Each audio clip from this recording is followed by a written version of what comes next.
First of all, I would like to greet all my brothers and sisters of America. Happy Independence Day. 4th of July is very special in the history of the United States, as this day commemorates the independence of American colonies from Great Britain. It is surely a day of joy and celebration, but it is also a day to reflect on a very important question. And that question is, do we really feel inner freedom, true freedom?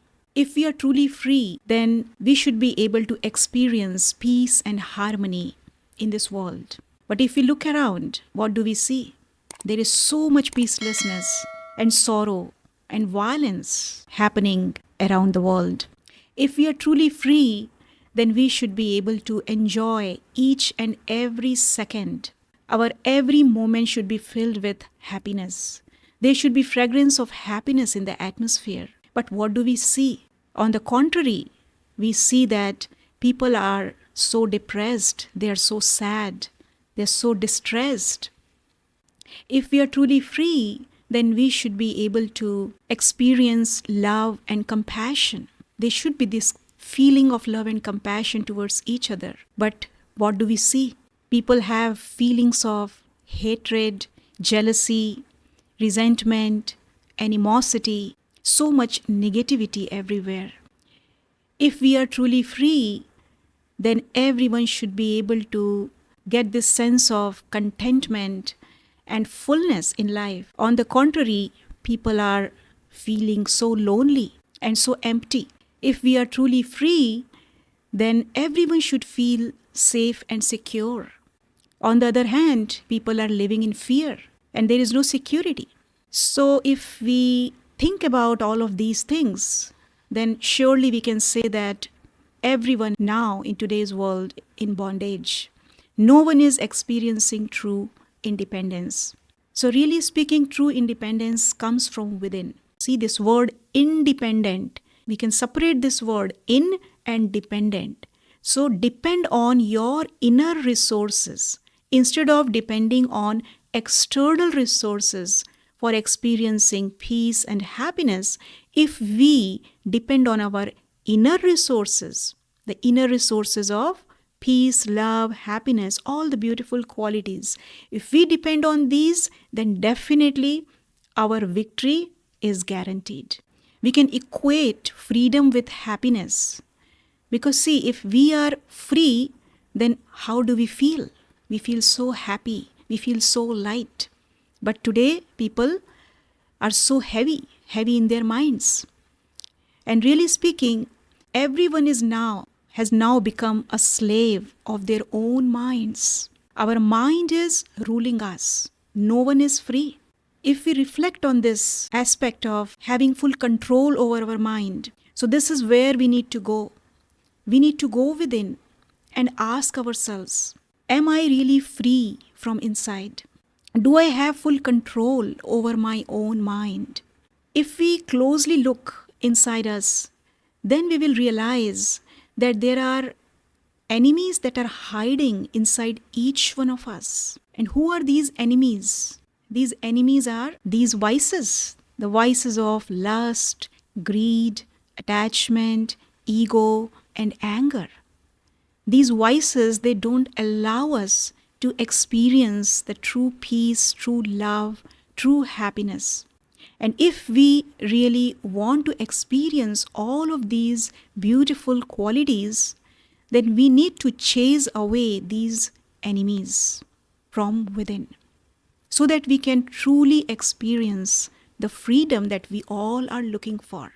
So now is the time for all of us to take active steps so that we can win over these vices. Now we have understood that we have become slaves of our own minds. So we need to, first of all, acknowledge that we are really in this prison, the prison of ignorance. Unless we understand that we all are living in prison, we won't be able to take any active steps. Once we realize that we are living in prison, only then can we do something about it. When I think about our mind as a prison, the image that is coming in my mind? The image is the image of a cage from where a bird is trying to come out. And then someone comes and someone opens that cage, and then the bird is out. The moment the bird is out from the cage, the bird is so happy. So that should be the image that we should keep in our minds. That our mind should be such that we should experience that true freedom from within. I would like to share 2 words that we should let go of in order to truly experience the true freedom. And those 2 words are I and my. If we want to free ourselves, if we want to make ourselves master of our own minds, then we need to watch, throughout the day, how many times are we using these 2 words, I and my. And these I and my, why it's important to focus on these 2 words throughout the day? Because these 2 words are the doorways for these voices to enter inside. These are the doors. We are saying, I am a doctor, or I am an engineer, or I am a chairperson, or I am so talented, or I am so rich. So this is how the vices, they gain entry, especially the vice of ego and the vice of arrogance. They gain entry. So we need to really stay away from this I consciousness. And especially in today's world where we are so much exposed to this I-ness in the form of iPhones, iPads, iTunes, iPods. We are surrounded by these I gadgets, right? So we have to come out of I consciousness. And also, if we look at this word my, throughout the day, we keep using my chair, my car, my house, my Facebook, my Instagram. And this is again, it is like opening the door to all those vices. So we need to stay away from these 2 words, I and mine, me and mine. If we are able to achieve this, then it's very easy to make our mind slave. Not we becoming slave of our own minds, but we become masters of our own minds. Because we are stopping these vices to gain entry inside of us. So I think Independence Day is a very beautiful occasion where we all can make this promise to ourselves, or maybe take a pledge that from today onwards, we will stay away from these 2 words, I and my. And also, we should create a space within. Because see, if we are not allowing these 2 words to come in our life, and we are not allowing these vices to rule over us, then we are creating some space within.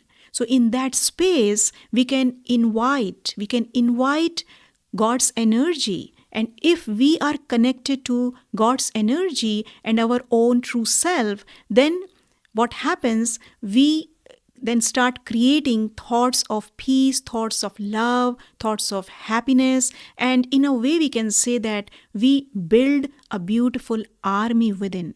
And if this army of positivity stays with us, then what happens? Then definitely we are going to gain victory over these vices in a beautiful, non-violent way. See, these weapons are already within each one of us. We all have been gifted with the weapons of peace, love, happiness, compassion. So many beautiful weapons are already within us. We just have to become aware of these weapons. So my message for all of you on the occasion of Independence Day is to stay away from me and mine and embrace these beautiful qualities that are within each one of us, and depend on these qualities for experiencing true freedom. So once again, happy true Independence Day to all of you. Om Shanti.